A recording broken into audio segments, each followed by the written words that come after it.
Hello everyone, कैसे हैं हम सभी दोस्तों। आज हम पाइथन में देखेंगे कि किसी भी सीएसवी फाइल को हम कैसे ओपन एंड रीड कर सकते हैं। सीएसवी फाइल क्या होती है?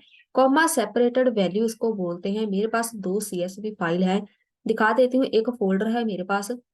या तो आप ऐसा सोचो कि आप किसी कंपनी में जॉब करते हैं, तो वहां पर मेरे पास आपके पास या फिर मल्टीपल टाइप का डाटा आता है, ठीक है। वो डाटा हो सकता है एक्सेल में, हो सकता हो टेक्स्ट फाइल हो। तो मेरे पास दो फाइल है। एक तो मेरे पास ये टेक्स्ट फाइल है, कॉमा सेपरेटेड वैल्यूज होती है कि इसको हमने कॉमे के साथ सेपरेट किया होता है।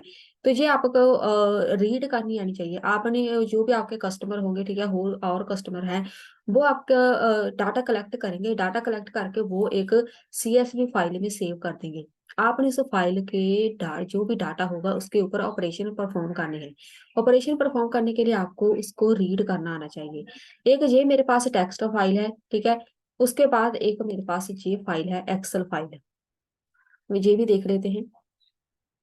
बेसिकली हमारे पास फाइल जो एक्सेल की होती है, जो भी डाटा हम कलेक्ट करते हैं, सारे का सारा डाटा हम सेव कर देते हैं एक्सेल फाइल में। इस फाइल को हमने पाइथन के साथ कैसे रीड करना है, उसके लिए हम यहाँ पे कोड लिखेंगे। जो भी फाइल है कहीं भी आपने रखी हुई है, बेशक वो डेस्कटॉप पे हो, ठीक है। फिलहाल मैंने फोल्डर में रखी हुई है। पहले फोल्डर वाले एक्सेस कर लेते हैं। मैं यहाँ पे लिखूंगी इंपोर्ट।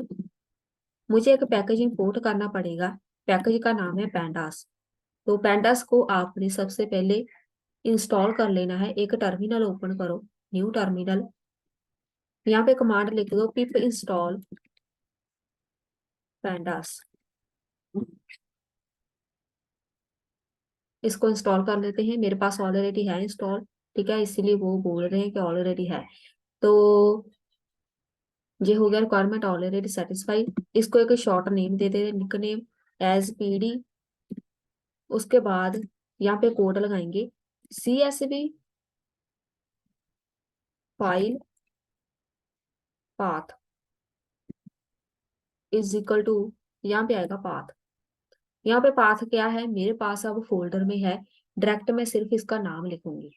तो मेरे पास दो फाइल है, एक है ab.txt की, पहले इसको रीड करेंगे। और यहाँ पे लिख देते हैं एक वेरिएबल df। और df मतलब डाटा फ्रेम में हमें आउटपुट चाहिए। तो यहाँ पे लिखूंगी pd, मतलब वो जो हमने पैंडास को निक नाम दिया है। यहाँ पे लिखो pd df is equal to pd dot, मैंने इसको रीड करना है। किसको? CSV को। Read CSV।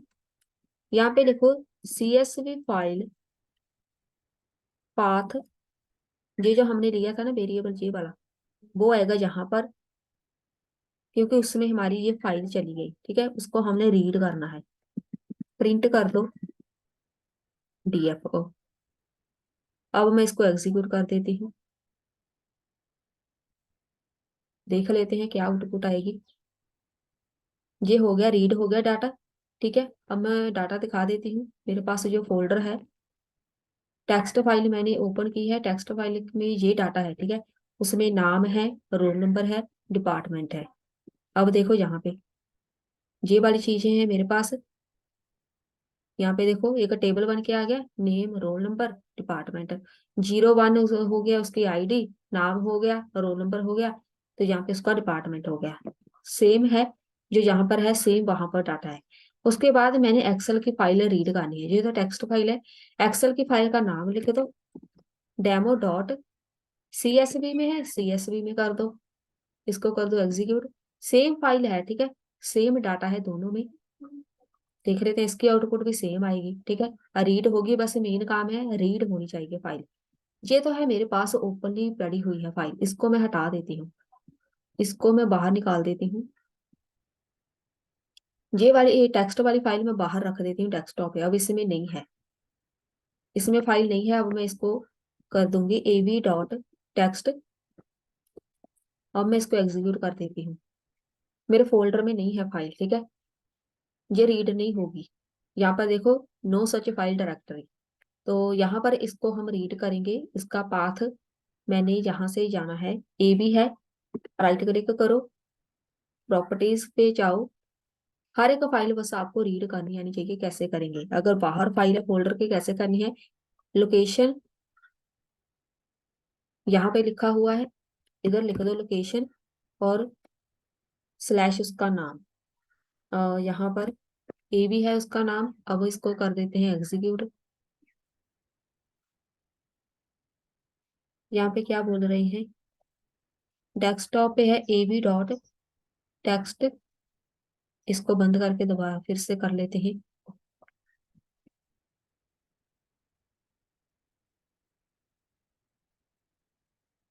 यहाँ